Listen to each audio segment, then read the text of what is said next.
Seja bem-vindo ao Seminário de Teologia e Vida Cristã Palavra da Vida. Você está em mais um curso de teologia cuja proposta é fazer alargar o seu conhecimento na área teológica, um curso descomplicado, contextualizado, provocativo, reflexivo e que faça sentido para a nossa vida cotidiana, porque entendemos que não só a construção conceitual da teologia, respeitando as correntes da teologia construída nesses quase 2000 anos, mas isso só não é suficiente. Nós pretendemos que a partir do entendimento bíblico, dos conceitos esclarecidos, nós possamos reproduzir isso em uma espiritualidade no nosso cotidiano. Amados, a gente vai dar continuidade, né, como eu estava falando com vocês aqui.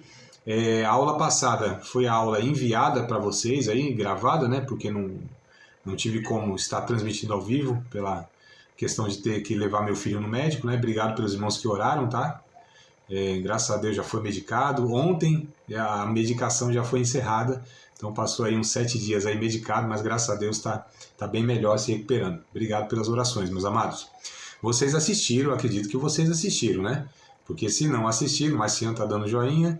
Então, assim, se não assistiram, quem não assistiu deve assistir, tá? Porque a gente está numa sequência aqui, né? Hoje, inclusive, nós vamos continuar, tá, do que foi falado na última aula, que foi o capítulo 12, tá? Apocalipse, então deixa a Bíblia aberta aí em Apocalipse capítulo 13. Falamos até o 12, né? Então vamos hoje a partir do 13, tá? Iniciar a partir do 13. E nós vamos comentando até quando conseguimos aí, 13, 14, 15, conseguimos comentar em uns 3 capítulos hoje, vai ser muito bom.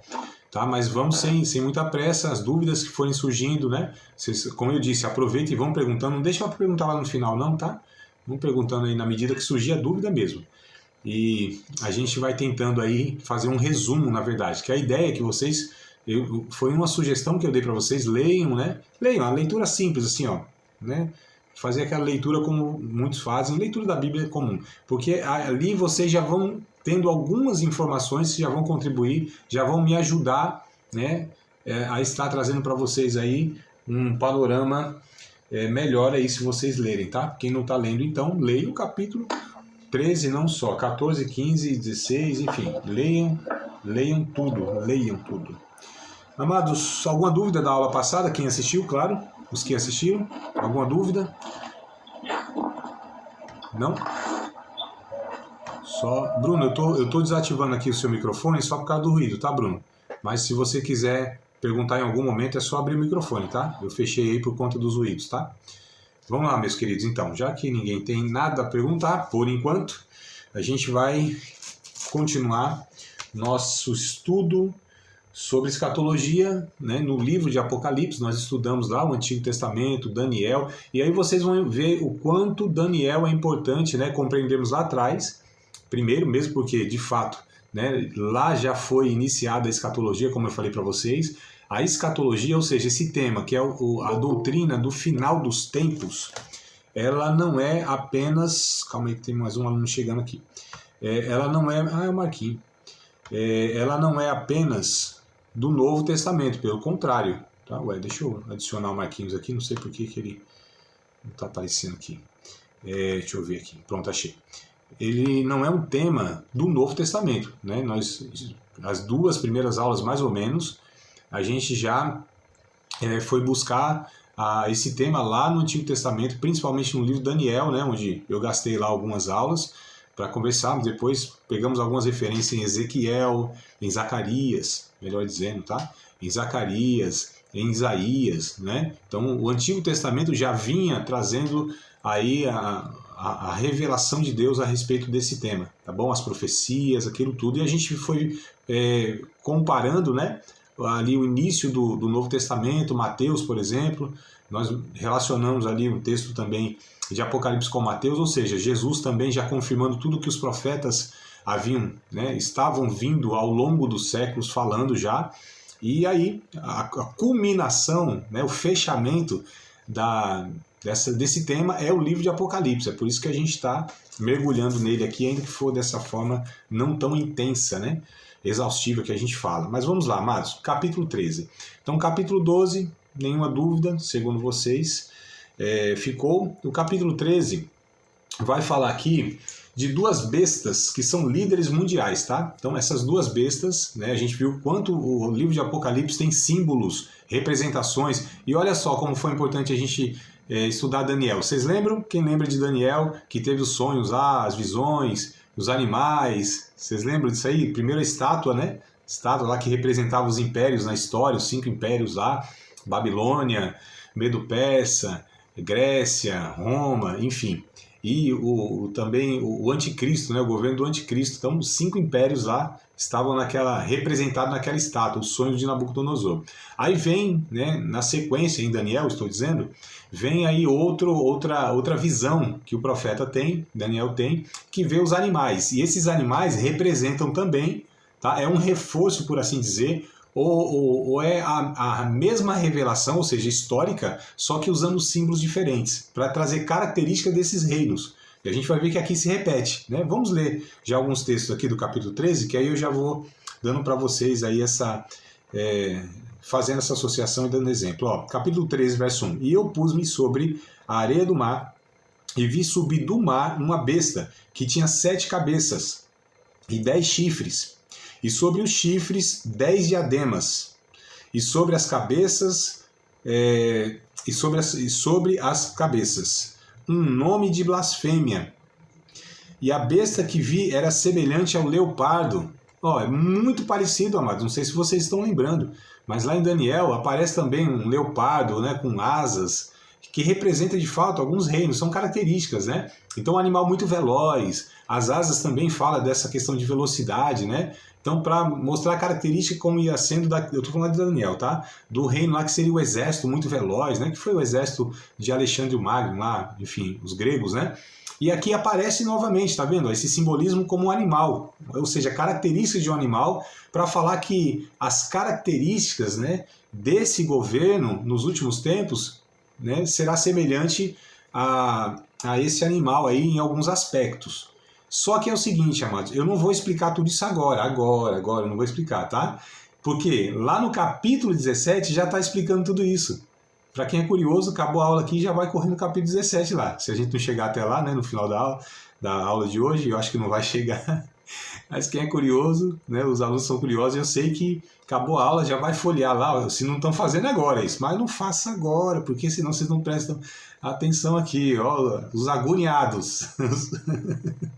Calma, mas o capítulo 17 a gente vai chegar lá, mas se vocês quiserem ler depois que a aula acabar, vocês já vão perceber que já tem a explicação do que significa lá os chifres, as cabeças e as diademas e tudo isso aí, o que é o nome de blasfêmia e tudo mais, está lá no capítulo 17, tá? Mas vamos aqui só para dar essa introdução. Quem é essa besta? Besta é um animal, né? É claro que a gente usa esse termo aqui para outra coisa, né? Eu me lembrei agora de uma história, é uma piada, não sei se eu conto, não conto. Eu conto piada assim, mas vocês acham que é válido contar piada assim em aula de teologia? Falando de coisa séria? É porque tem uns irmãos que às vezes falam assim, nossa, as piadas do professor é muito ruim. Ah, mas é porque é mais forte do que eu. Acho que eu preciso pedir para que Deus trabalhe isso na minha vida, né? Deixar de contar as piadas, mesmo que elas sejam ruins. É um negócio mais forte do que eu, mas eu tenho que contar. Eu sei que alguns concordam, outros não, mas é porque eu me lembro, tinha um irmão que, assim, o pastor acabava de pregar, ele perguntava tudo, sabe? Que ele perguntava, e o pastor, meio impaciente, né, com todas essas perguntas lá, e um dia ele estava explicando justamente esse capítulo 13 aqui, né? A besta que sobe do mar, a besta que sobe da terra, aquela coisa toda. Aí no final lá da pregação do estudo, o irmão foi perguntar, pastor, mas o que é a besta? Quem é a besta? E o pastor, meio impaciente, a besta é você, meu irmão. Então, assim, perdeu a linha, né? Mas, brincadeiras à parte, amados, brincadeira, se a minha esposa ouve um negócio desse, ela fala, não é possível você estar contando essas piadas. Porque são velhas, isso aqui é de 10, 15 anos atrás. Mas vamos lá, a besta aqui representa o líder, né? No caso, a besta que sobe do mar representa o líder político, tá? Porque mar é outro símbolo também que aparece em Apocalipse, como outros livros também, que significa nações. Isso quer dizer o quê, amados? Qual que é o comentário dos estudiosos? É que esse líder político, ele é oriundo, ele virá dos gentios, tá? Então, mar aqui representa as nações que não é Israel. Israel é a parte que a Bíblia coloca Israel, né, trata Israel e as nações. Tanto é que é Israel, os judeus e os gentios. Quem são os gentios? São outras gentes, que não é Israel.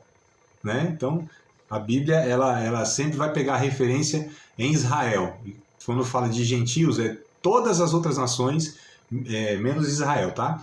Então, a besta que sobe do mar, possivelmente, será um líder político, né, com esse poder extremo. É por isso que aqui, ó, nós lemos até só o verso 1, mas se a gente continuar no 2, ó, e a besta que vi era semelhante ao leopardo, seus pés como o de urso, a sua boca como de leão, e o dragão deu-lhe o seu poder e o seu trono, e grande poderio. Lembra do capítulo 12 da aula passada? Quem era o dragão? Quem representava o dragão? Ou melhor, quem representa o dragão? Quem é esse dragão? É a figura de Satanás, tá? Então é o próprio Satanás, é o diabo, né? O dragão. No capítulo 12 isso é muito claro, tá? Então aqui, ó, é o diabo, né? O dragão, Satanás, dando poder a esse líder político. É bem interessante que a gente percebe aqui que no final dos tempos, e nós aqui estamos entrando, amados, no último período da história humana mesmo. É aquele segundo período da grande tribulação. Vocês lembram dessa informação? Né? A gente vai ter, segundo essa linha de interpretação que nós estamos adotando, a gente vai ter lá 7 anos, 3 anos e meio de falsa paz e depois 3 anos e meio de grande perseguição, né? Aos cristãos e aos judeus também. Tá? Então a gente precisa entender isso. Nesse momento, a Terra ela está assim moralmente, eticamente e espiritualmente assim totalmente corrompida. Né? E surge então esse líder político, tá? Como todo líder político de grande expressão, ele fala muito bem, ele articula muito bem, né? Ele conduz as coisas de uma maneira a mostrar que as coisas estão sendo resolvidas. Se estão de fato, é outra história. Amados, é político. Política é isso. Né? Nós precisamos entender que a característica de muitos políticos é convencer a população, é convencer o seu auditório, é convencer, enfim, as pessoas que ele vem para, de alguma maneira, beneficiar a vida dos outros. Via de regra é isso, né? Essa é a característica. Então aqui aparece esse líder político, tá? Esse grande líder político. Agora aqui não é um país, não é outro, amados. Esse grande líder político aqui, ele de fato tem expressão mundial. Será um homem, tá? Um homem, literal, um homem, de fato um líder mesmo político, não tem nada de é um demônio, é um anjo, é não sei o que. Não, é um homem mesmo. Só que esse homem será, assim, quase que um representante de Satanás mesmo, usado pelo diabo. Se nós pensarmos na história, amados, isso já houve, ó, várias vezes na história. Vamos pegar a história bíblica lá atrás, amados, né?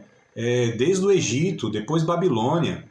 Quantos homens maus, de fato, eles governaram por um período de tempo, né, impérios, como eu disse, né, Egito, depois Babilônia, né, os faraós, né, depois lá o Nabucodonosor, enfim, homens maus, né, e o Império Romano, então, na época de Jesus, né, ou alguns séculos depois da época de Jesus ali, quantos homens maus mataram tantas pessoas, foram tão cruéis, né? Então tivemos pelo menos ali uns 10 imperadores, né, nesse Império Romano aí que durou alguns séculos.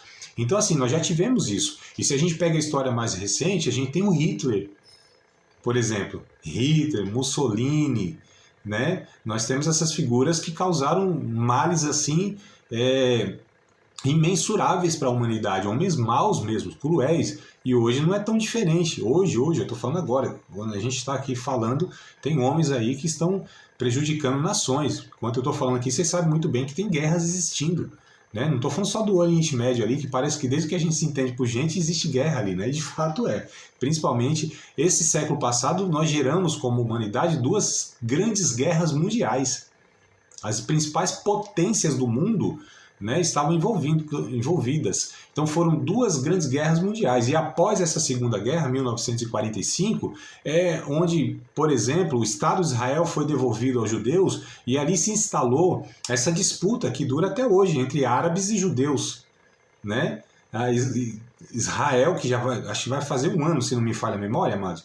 Israel lá com a Palestina, né, ou como alguns queiram, com o grupo terrorista Hamas principalmente, né? Enfim, e simultaneamente você tem a Rússia contra a Ucrânia, né? Então, assim, a gente vive essa realidade agora.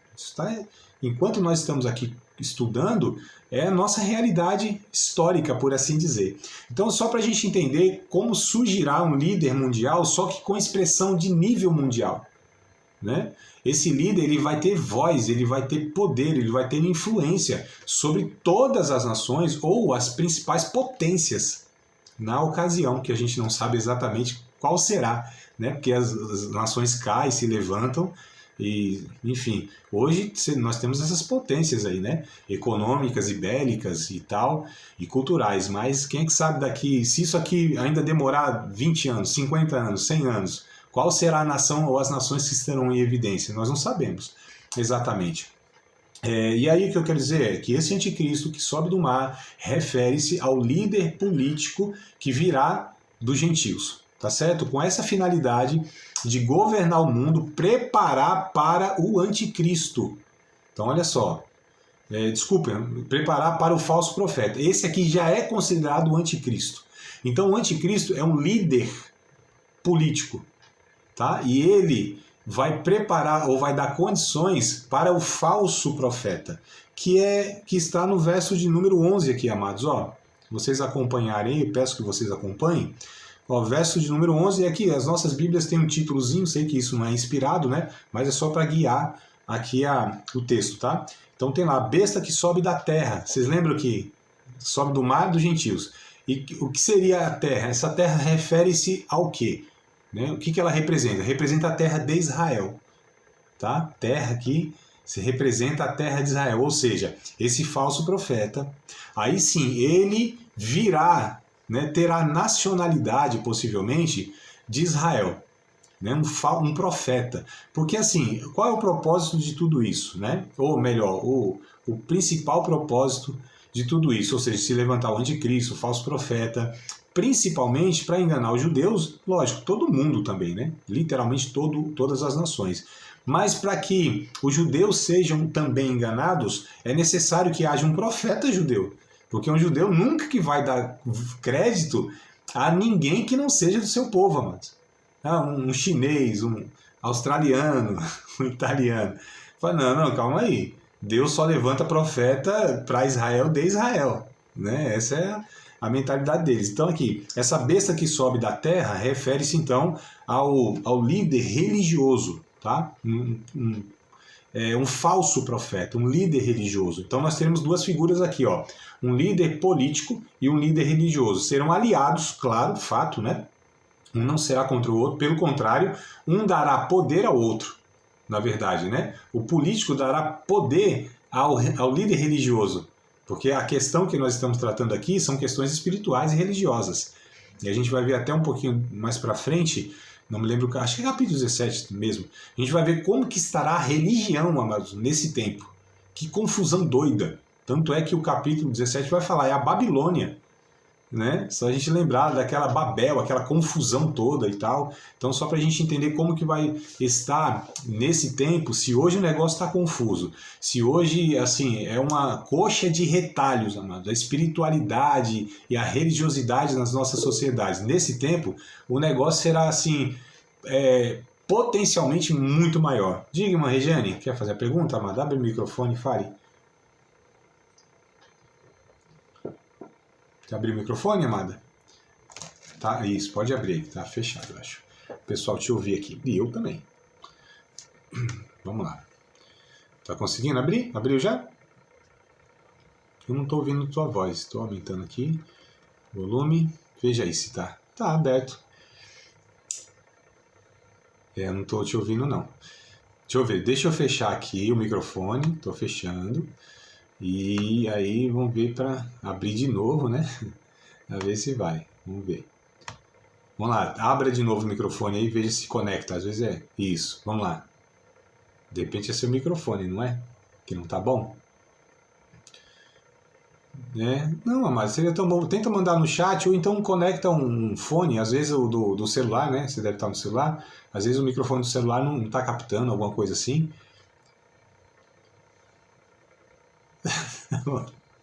Eu tô lendo ali os gestos, depois eu falo. Tá bom, mas deixa aberto o seu microfone, vai que ele conecta, né? Vai dando um glória a Deus, um aleluia e... que legal, mas seria importante, tá? Você fazer a pergunta aí. Se quiser deixar aberto o microfone, porque às vezes faz isso, né? Demora um pouquinho para conectar, abre e ele demora. Isso, aí vai falando uma coisinha aí, dando um esboço aí, que eu ouvindo tua voz aqui, aí a gente já... Mas enfim, vamos lá. Eu estava falando sobre o líder religioso e o líder político, é isso, né, amados? Foi aqui que eu parei? É isso? Então tá. Então só para falar para vocês, aqui ó, verso 11, vi subir da terra outra besta e tinha 2 chifres, semelhante aos de um cordeiro e falava como um dragão. O chifre, ele representa poder, amados, tá?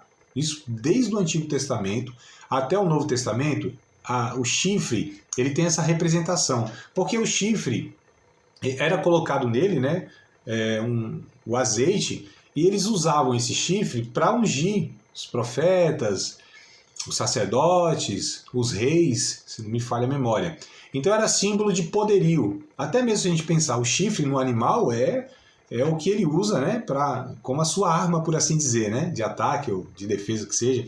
Então o chifre, ele tem essa representação em quase toda a Bíblia, tá? Só um texto ou outro que talvez a gente precisa investigar, talvez não represente isso. Mas assim, via de regra em toda a Bíblia, o chifre representa poder. E aqui o texto vai dizer que ele tinha 2 chifres, semelhantes aos de um cordeiro, e falava como dragão. Então olha o aspecto. O cordeiro é um animal dócil, né? Que seria mais ou menos a característica desse falso profeta. Uma pessoa dócil, uma pessoa de fala mansa. Fala mansa no sentido assim, gentil, polido, sabe? Fala bem mesmo, convence as pessoas.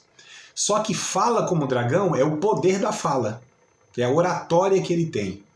Como eu vou trazer de novo o exemplo, Hitler, amados, ele convenceu, meu Deus, uma multidão de gente, países, né, que eles eram a raça ariana, que eram um povo assim superior a todos os outros povos. Para um cara convencer, amados, diversos países. Primeiro, o cara foi um imperador na Alemanha e era austríaco, né?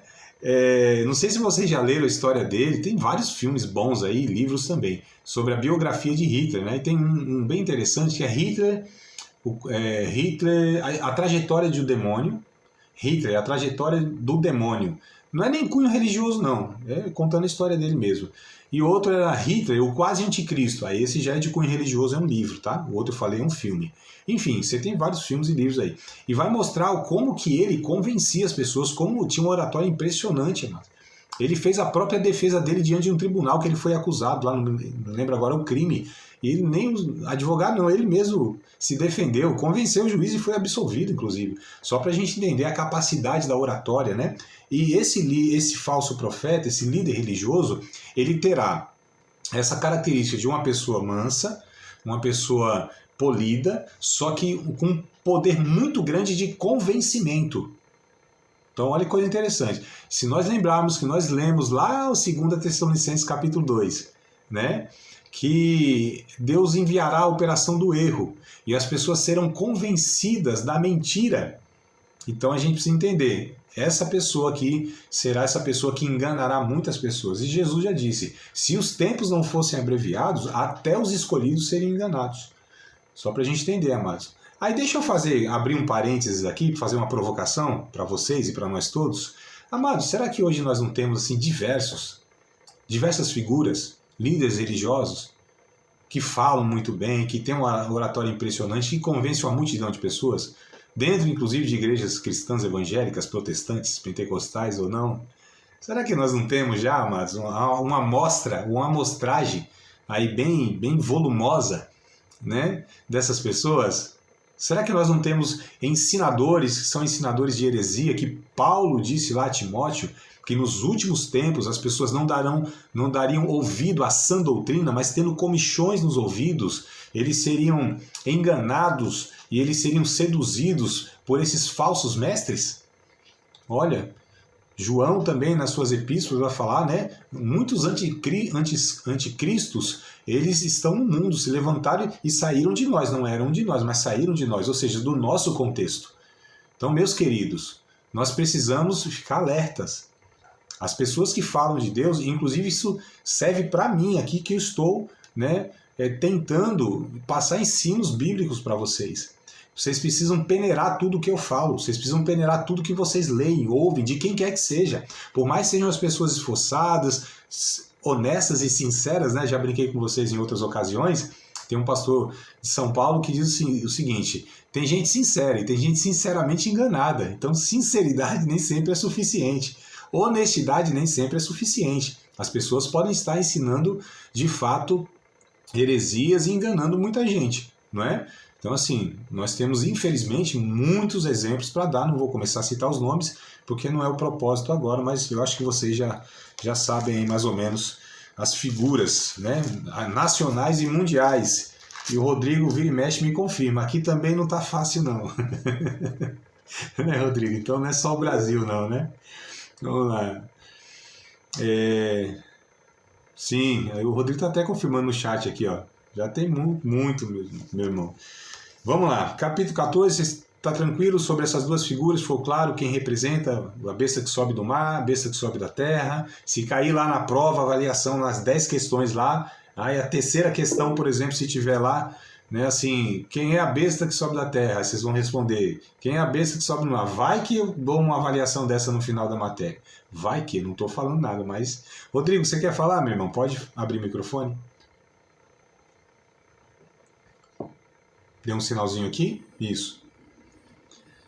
Uma pergunta que eu fico eu mesmo perguntando, que se levantará uma besta da terra e vai convencer muita gente, mas como hoje são diversas línguas, essa besta irá falar uma língua só? Olha, hoje nós temos... Boa pergunta, viu? Obrigado por perguntar.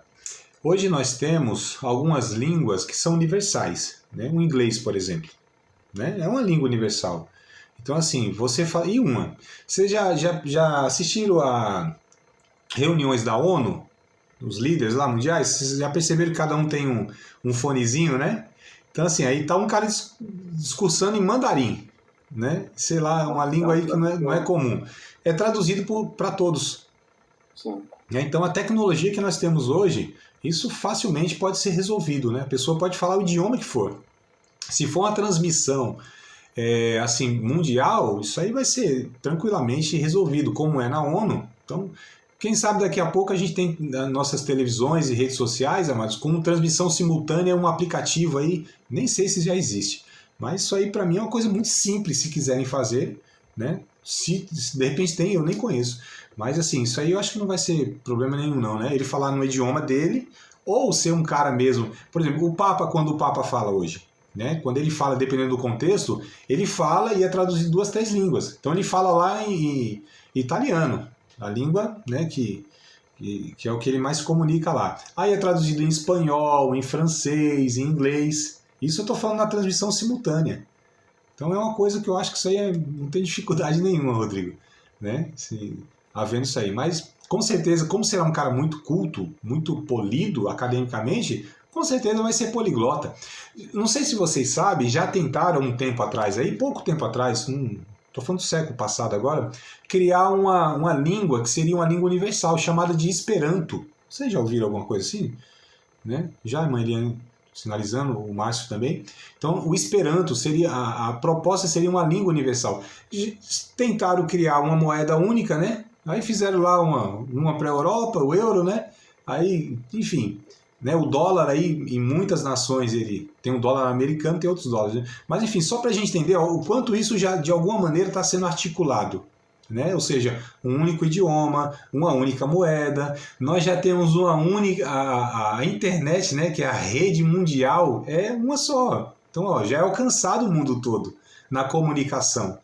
Amados, quem é que ia imaginar isso aqui há 30 anos atrás?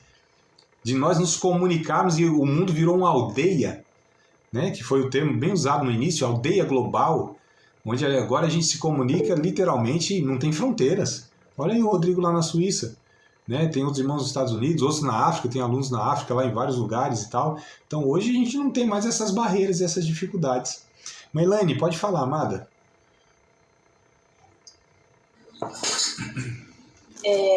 o líder político, no caso, então, serão 2 líderes políticos, por conta de um ser para os gentios e outros para os judeus?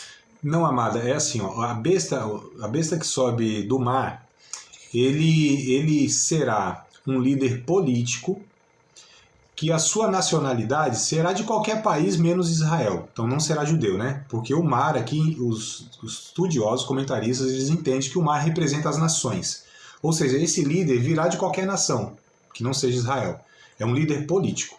A besta que sobe da terra, aí refere-se ao líder religioso. E aí ele possivelmente também, os estudiosos, eles fazem essa referência. A terra representa a terra de Israel. Né? Então será possivelmente o líder religioso oriundo de Israel, ou seja, judeu. Então serão 2 figuras distintas, mas que terão o mesmo propósito, ou seja, de governar o mundo, de liderar o mundo. Né? Então um líder religioso e um líder político, 2 pessoas diferentes. Tá? Tranquilo? Então vamos lá. Noa Regiane tinha sumido, voltou? Pensei que tinha sido arrebatada, amado. Eu fiquei assustado agora. Ainda bem que voltou aqui. A gente tá falando de apocalipse de tudo, né? Acontece um negócio desse assim, irmão, vamos combinar, a gente vai tudo junto, viu? Bruno, ó, tem um combinado aqui, todo mundo vai junto, viu, Bruno? Aí, eu vou. Tá vendo? Vê agora até o seu áudio. Quer fazer a pergunta, irmã Regiane? Já que a. Hã? Iniciei. Não... Eu rei. Ah, tá, reiniciou. Pronto, se quiser fazer a pergunta, não sei se lembra ainda se quer fazer.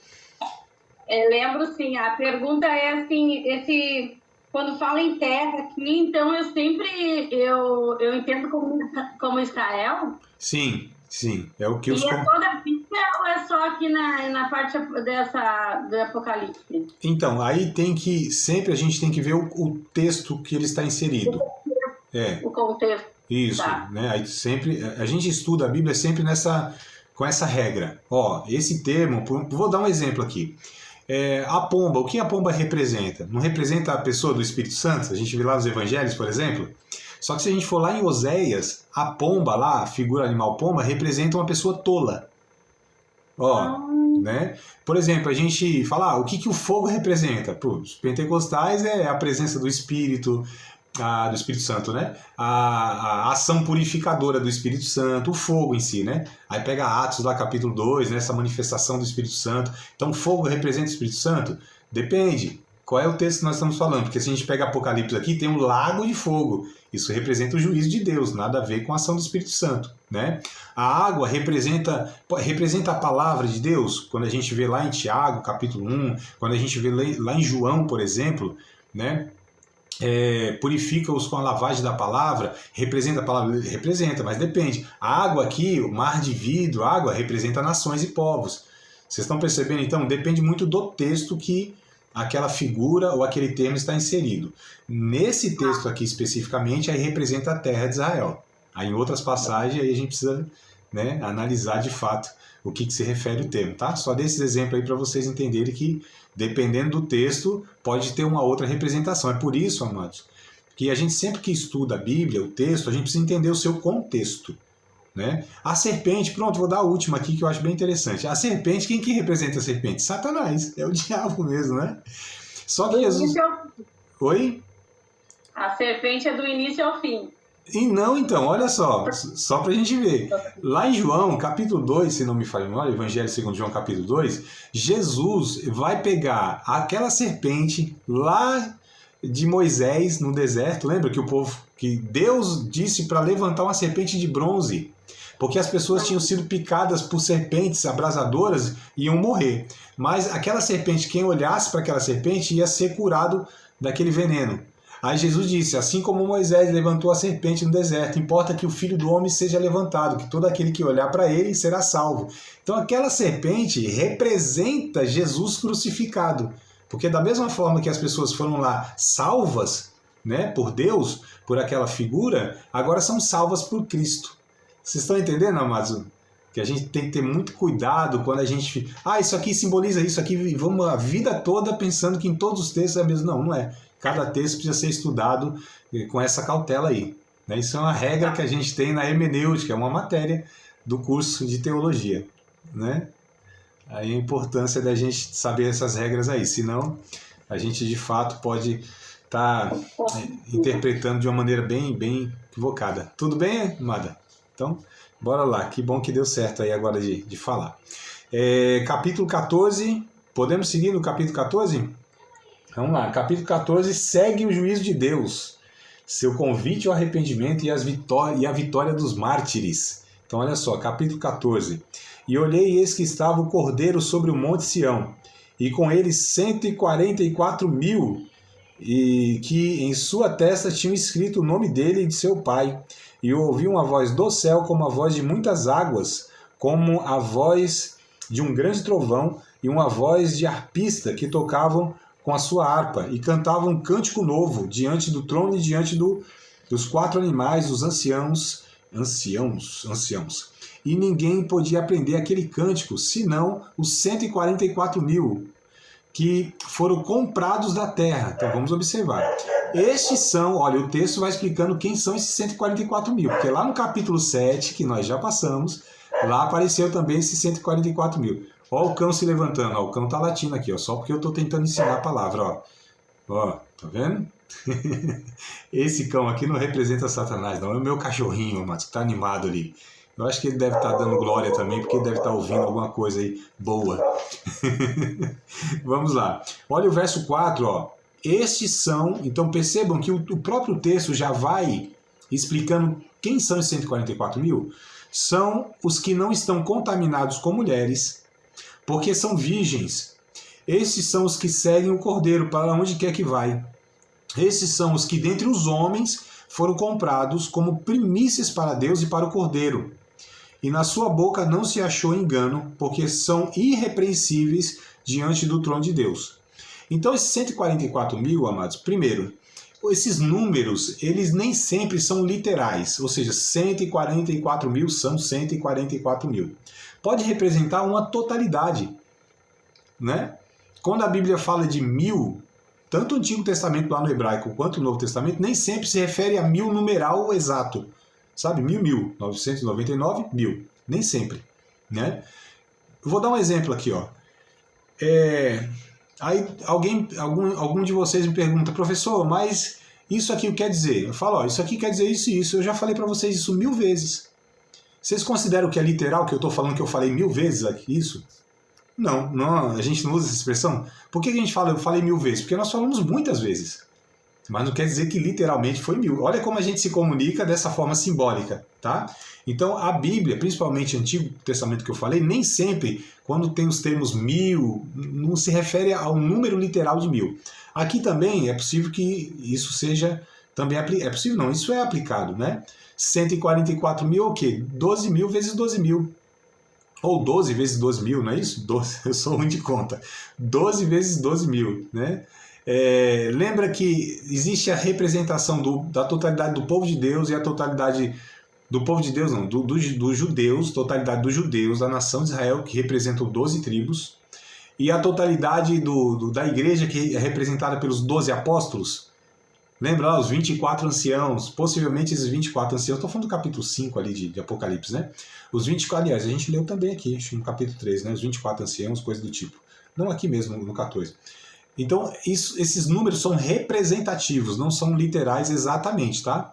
Se quiser considerar, não sei, eu penso que não deva se considerar literalmente. Quer dizer, é que é uma totalidade, um grupo, de alguma maneira, distinto dos demais. E aqui vai falar pessoas que foram compradas por Deus dentre os homens, como primícias, né? Não se achou engano na sua boca, eram irrepreensíveis, talvez pessoas de uma ética muito elevada, de uma espiritualidade, né? Ou de uma pureza, muitas vezes, assim, distinta dos demais, não que eram perfeitos, tá? Quando diz assim, eram virgens, isso quer dizer literalmente, não se contaminaram com mulheres, isso quer dizer literalmente? Não sei. Os estudiosos têm as suas opiniões divergentes. Alguns pensam, não, são pessoas que dedicaram sua vida a Deus como eunucos, né, como pessoas celibatárias. Outros falavam, não, são pessoas que não se contaminaram com religiões. Isso não é tão estranho, porque se a gente volta no capítulo 12, a mulher lá embriagada é a religião, né? A gente vai ver depois no capítulo também 16 ou 17, que tem essa representação. A mulher embriagada é a religião. Enfim, aliás, a mulher do capítulo 12, desculpa, a mulher representa Israel, tá? É lá no capítulo 17 que a mulher, outra mulher que aparece, né, figuradamente representa a Babilônia, a prostituta, a meretriz, a mãe de todas as religiões pagãs. Ó, vocês estão percebendo? Ó, duas mulheres aparecendo, mas representando coisas diferentes. Amados, às vezes as pessoas elas querem estudar a Bíblia de uma forma tão distraída e vai dando interpretação assim como se fosse uma coisa simples. Não é. A gente precisa ter muita cautela, prudência para afirmar uma coisa, né? É por isso que às vezes eu não afirmo tão diretamente o que é perguntado, porque calma, a gente precisa compreender um todo. A gente precisa entender de fato, né? Para chegar à conclusão mais adequada, mais correta possível que a gente possa ter, tá? Então vamos lá. Esses homens, né? Esses 144 mil, melhor dizendo, é um número, com certeza é grande, é um número, ou melhor, é um grupo de pessoas que seguiam o Cordeiro, né? Serviam ao Cordeiro. Pessoas que foram resgatadas, seres humanos, claro, foram resgatados de alguma maneira. Eles aparecem aqui como sendo essas pessoas que representam aí as pessoas mais puras, por assim dizer, ou mais, enfim, se relacionaram com Deus aí de uma maneira diferenciada, possivelmente, tá? Estou colocando aqui tudo na possibilidade. Então, opa, alguém, diga, Marciano. Meu pastor estava falando aí, se você somar 12 vezes 12, dá 144. Isso, então, 12 vezes Certinho. 12 mil, né? Pode ser que nem você falou, as 12 tribos de Israel, junto com os 12 anciões. Exatamente, pode ser isso aí. Olha aqui, você vê, os Testemunhas de Jeová, eles consideram esse texto do capítulo 7 aqui como 144 mil, esse número exato de 144 mil são aqueles que vão de fato ir com Deus ou morar com Deus no céu, né? Isso foi criado porque lá no século passado, 1914, se não me falha a memória, o principal líder deles na ocasião, né, o pastor Charles Taze Russell, ele deu umas profetadas bravas lá e não se cumpriu, né? Marcou vinda de Cristo, aquela coisa toda. Enfim, se enrolou todo. Aí ele precisou justificar porque aquilo não se cumpriu. Ele falou, não, o arrebatamento foi invisível, isso foram 144 mil e o resto vai morar aqui na Terra. É por isso que eles têm aquela doutrina, né, que vai ser o paraíso restaurado e que o povo vai morar tudo aqui. Os 144 mil é o que, de fato, os únicos, né, que vão morar com Deus. O resto vai estar numa periferia, num segundo plano, né, Márcio? Então, assim, a gente tá risado assim, mas meu Deus do céu, quanta heresia, né, que esses caras fazem para justificar suas falsas profecias e tudo mais, tá? Mas eles levam isso literalmente no sentido que são 144 mil, mas que foram já levados por Deus nessa ocasião de 1914, tá? Só para entender aqui. Então vamos lá, amados, verso de número 6 em diante, não é isso? E vi outro anjo lá pelo meio do céu e tinha o evangelho eterno para proclamar aos que habitam sobre a terra e toda nação e tribo, língua e povo, dizendo com grande voz, temei a Deus e dai-lhe glória, porque vinda é a hora do seu juízo, adorai aquele que faz o céu e a terra e o mar e as fontes das águas. E o outro anjo seguiu dizendo, caiu Babilônia, aquela grande cidade que a todas as nações deu a beber do vinho da ira da sua prostituição. E seguia o terceiro anjo dizendo, com grande voz, se alguém adorar a besta e a sua imagem, receber o sinal na sua testa ou na mão, também o tal beberá do vinho da ira de Deus, que se deitou, melhor dizendo, não misturado no cálice da sua ira, e será atormentado com fogo e enxofre diante dos santos anjos e diante do Cordeiro. Não vou dar continuidade aqui, mas aqui, amados, há um juízo de Deus.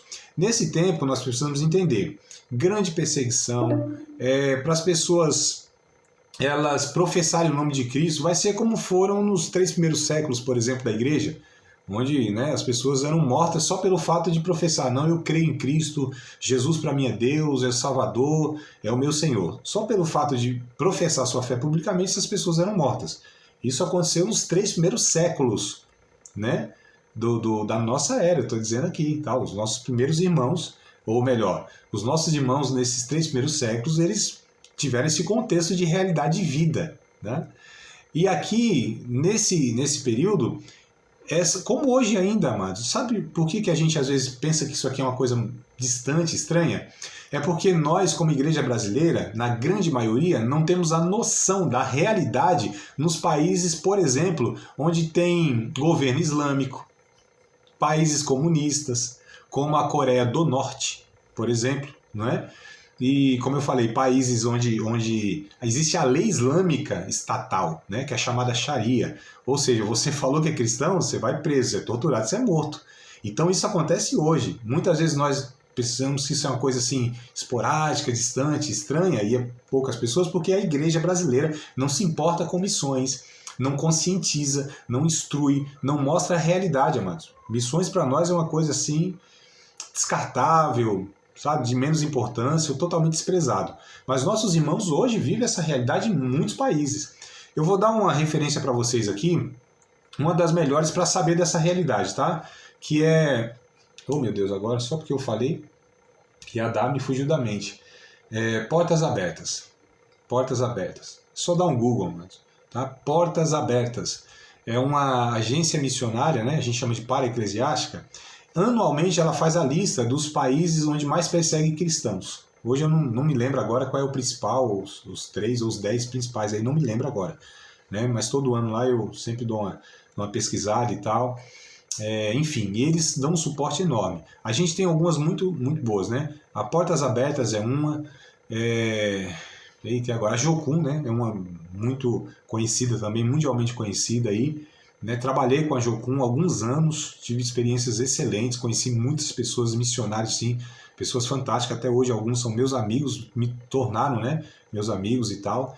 Fiz algumas ações em relação a isso, tentando conscientizar a igreja na época que eu congregava sobre missões e tal, então me envolvi com esse povo aí, fiquei mais de 10 anos, eu acho, assim, bem engajado, né, em tudo isso. Mas o que eu quero dizer é o seguinte, a missão Portas Abertas, tá? Missão, tem um livro excelente, que é do irmão André, que é o fundador, né? Ó, até meu xará, né? Irmão André, não é brasileiro não. O Contrabandista de Deus. Então, depois da Segunda Guerra Mundial, é que os países chamados de cortina de ferro, onde o evangelho não entrava, a Bíblia não entrava, né? Então aí esse irmão ele foi contrabandeando Bíblia para esses países aí e tal. Aí tem esse livro excelente, O Contrabandista de Deus. E aí ele funda então essa agência missionária, né, Portas Abertas. E o que eu quero dizer é o seguinte, voltando. Então assim, haverá grande perseguição nesse tempo. Pregar o evangelho aqui será quase impossível. É por isso que aparece 3 anjos, amados, aqui, ó, proclamando o evangelho. Deus nunca ficará sem testemunha e sem pregador. Ainda que use ser do privilégio que os anjos sempre quiseram. Se nós lermos, amados, vamos ler 1 Pedro, acho que é capítulo 1, verso 12. Olha que coisa interessante, amados. 1 Pedro, capítulo de número 1, versículo de número 12. O 11, né, que vai falar... Deixa eu ler desde o 11 para a gente entender melhor o texto, tá? 1 Pedro, capítulo 1, verso de número 11 e o 12. Indagando que tempo em que ocasião de tempo o Espírito de Cristo que estava neles indicava anteriormente, testificando os sofrimentos que a Cristo havia de vir e a glória que se lhe havia de seguir, aos quais, ou seja, aos profetas da antiga aliança que o texto está falando, foi revelado que não para si mesmo, mas para nós. Eles ministram essas coisas que agora vos foram anunciadas por aqueles que pelo Espírito Santo, enviado do céu, vos pregam o Evangelho. Então o que Pedro está falando é o seguinte, calma aí, não continue a leitura não, para entender. Pedro está dizendo, ó, os profetas da antiga aliança pregavam sobre o Evangelho, pregavam sobre o Messias, o Cristo, que o Evangelho é isso, é o anúncio de Jesus, né? E aí Pedro está falando a vocês, ou a nós, os discípulos de Cristo, foi nos dado esse privilégio de pregar o Evangelho, de falar do anúncio da salvação. Isso, aqui, o Evangelho, para as quais coisas os anjos desejam bem atentar. Então, o que dá a entender aqui, na opinião de alguns comentaristas... Rodrigo, daqui a pouco você já entra aí, tá? Com a pergunta ou com a fala, tá? Então, o que dá a entender aqui, amados, é que os anjos têm desejo de pregar o Evangelho, mas Deus não concedeu a eles esse privilégio. Olha, amados, é um privilégio. Você pregar, nós seres humanos, pregando a salvação para outro ser humano, isso é um privilégio muito grande. como isso não é passado para nós como um privilégio, nós podemos contribuir para o resgate de um ser humano, amados. Para toda a eternidade. Foi o que fizeram com a gente. O evangelho chegou até nós porque alguém pregou, muitas vezes com o preço do sangue dela mesma. Ou seja, morreu, foi mártir como missionário para que... É porque hoje aqui, né, a gente não tem essa noção. Há 50, 80, 100 anos atrás, amados, para o evangelho chegar aqui, foi muito duro. Muitos irmãos nossos morreram aqui no Brasil. Né? Então, assim, hoje é fácil. Literalmente, qualquer um, ele vai lá, põe uma placa em um salão, em qualquer trem lá, é a igreja evangélica. Pega a Bíblia e prega numa praça. Eu já fiz isso muitas vezes, preguei em praça, dentro de ônibus, dentro de trem, enfim, nos contextos públicos, privados, né? Ano passado, eu acho, foi ano retrasado, me levaram aqui na Assembleia Legislativa do Estado, amados. Preguei dentro da Assembleia Legislativa do Estado aqui do Espírito Santo, ou seja, onde as leis são criadas aqui. Olha só a liberdade que nós temos. Mas, amados, nem sempre foi assim, melhor dizendo. E nesse momento aqui, histórico, voltará essa grande perseguição. É por isso, amados, que a gente precisa falar de missões, investir em missões, treinar os irmãos, essa vocação missionária, de chamado de alguns para ir em nações, para ir em lugares onde Cristo ainda não foi anunciado, não é tão conhecido, né? Enfim, nós temos essa tarefa. A igreja peca quando ela não investe em missões, ela está pecando. A igreja brasileira está em pecado, amados. Eu estou falando isso aqui diante da palavra de Deus. A igreja brasileira está em pecado quando ela não vive com prioridade missionária. Tá? Rodrigo, pode falar, meu amado?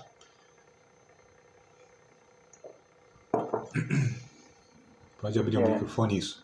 Só relembrando a questão dos países, a Ásia é uma delas, né? Acredito que está dentro entre os 10 países que o evangelho quase não é pregado, né? Continente asiático. Sim. Sim. Aqui, pastor, a pergunta é, o que fala aqui, sobre o vinho se representa o que aqui no versículo 10? Também este beberá o vinho da ira de Deus, ou seja... Sim, o que representa? Tá, deixa eu te falar aqui, que eu estou tentando buscar aqui sobre a lista de países, né, que perseguem cristão. Mas aí qualquer coisa eu mando para vocês, se vocês me lembrarem, tá? Depois eu mando lá até para vocês conhecerem o site lá da Portas Abertas, né? Eu acho bem interessante vocês conhecerem, terem contatos que não conhecem, tá? Eu tô até aberto aqui, deixa eu tentar responder o que você perguntou, Rodrigo, depois eu passo para vocês aqui a lista. Mas vamos lá. O vinho, a gente vai até ler, acho que é o capítulo 19, a gente vai chegar lá, aí lá vai tá ainda mais esclarecido isso. Mas o que simboliza aqui beber do cálice, né? Esse vinho do cálice da ira de Deus. A gente precisa lembrar como era feito o vinho, né? O vinho era feito através da prensa, pisar mesmo, né? Esmagar a uva, né? Isso é o simbolismo de fato de que Deus ele trará punição. Então beber esse cálice... Lembra que Jesus ele ora, Senhor, afasta de mim, né? Ou passa de mim esse cálice. O que Jesus estava se referindo? Ao sofrimento que ele ia passar pela crucificação. Então o cálice aqui simboliza, a gente vai ver nos capítulos seguintes aqui, do 15 já em diante, né, as taças de Deus sendo derramadas sobre a terra. Representa o juízo de Deus. Então aqui no caso, a taça, ou melhor, o vinho da ira de Deus, o vinho representa essa ira de Deus. Porque o processo de você extrair o vinho da uva é esmagando ela. Tranquilo? Acho que travou aqui, deu uma travada aí na imagem de vocês. Será que ouviram essa explicação? Se não ouviram, eu tenho que explicar tudo de novo. Deu uma travada aqui, amados, na transmissão. Vamos ver se volta aqui. E a gravação segue, né? Que a gente está ao vivo e a cores para todo o Brasil. Vamos lá, ver se volta. Rodrigo, parece que é só a sua imagem aí que está prevalecendo aí. Os demais me parece que sumiram aqui. Você está me ouvindo? Me dá um um retorno, por gentileza? Se tá o... Eu estou te ouvindo. Tá? Tá aqui, a imagem dos demais sumiram aqui. Então você ouviu, né? Lá, Sim, sim. explicação, tá? Agora, fiquei curioso aqui, ó, tá voltando. Tá voltando a imagem dos irmãos. Tá tudo certo aí, meus amados? Vocês ouviram, né? O áudio, pelo menos? Ah, então ótimo, que bom, que sumiu aqui a imagem de vocês, só ficou a do Rodrigo. Então, tranquilo? Posso seguir para frente? Seguir avante aqui. Bom, a lista mundial aqui, ó, pelo menos tá Coreia do Norte, Somália, Líbia, Eritreia, Iêmen, Nigéria, Paquistão e Sudão. Tem algumas listas aqui, mas nem sei se aqui tá atualizado, apesar que tá 2024 aqui. Mas depois eu pego para vocês, tá? Portas abertas aqui, ó, lista mundial da perseguição. Ele lista os 50 países, amados. E é isso mesmo. Coreia do Norte é o primeiro, que mais persegue e mata cristãos, né? Na Ásia, Somália na África, Líbia na África. Então ele traz aí mesmo essa lista aí, tá? Mas seria interessante vocês, embora assim não faça exatamente parte da escatologia, né? É mais um estudo de missiologia, mas seria interessante, quem sabe, Deus aí usa vocês de alguma maneira para que a igreja onde vocês congregam, os pastores, os líderes aí, eles possam, se não fazem isso, para que possam despertar um pouquinho, né? É isso mesmo, amados, ó. É que tem 50 aqui, eu não vou falar todas não, mas é isso aí que eu falei para vocês. Missões Portas Abertas. Bora seguir aqui, amados, tem mais 3 minutos. Capítulo 14 ainda, tá? Só que agora é o verso de número 14. Capítulo 14, verso 14. Só seguindo aqui. Então tá tranquilo essa passagem aqui que eu mais ou menos dei uma pincelada, que haverá essa intervenção angelical, por assim dizer, nesse contexto, para que o evangelho seja também anunciado, né? Porque, assim, um homem mesmo, né? Pregar, os cristãos vão estar sendo mortos, os judeus perseguidos. Para você falar de Cristo, não vai ser fácil não, é a custo da vida mesmo. Então assim, isso a nível mundial, tá? Não é um país ou outro não, isso é nível mundial mesmo, como eu disse que foram lá nos impérios passados, né? Principalmente o romano. E aí a gente vê que Deus, ele tem seus recursos, né? No caso aqui enviará os anjos aí, talvez até cumprindo o desejo dos anjos lá que a gente leu em 1 Pedro 1:12, de pregar o evangelho, né? Bruno, meu querido, pode falar. Levantou a mãozinha aí. Vamos lá. Isso. Professor, me tirou uma dúvida. Esse sinal que recebe na mão e na testa, eu sempre tive uma dúvida, não me esclareceu ainda esse sinal na mão e na testa, se é um chip ou se é só figurativo. Tá, qual é o texto? O texto que você está se referindo é o que nós lemos aqui, não é? Ficou ruim a comunicação. Tá, é o texto que você está se referindo é o verso 9, né? Isso, é o verso 9, que está escrito assim, adorar a besta e a sua imagem e receber o sinal na testa ou na mão. Tá, ótimo. Porque tem... Opa, eu vou... Calma aí. Isso, eu só coloquei no mudo aqui, tá, Bruno? Porque tava dando um eco, né? Reverb, como alguns dizem. Tava reverberando.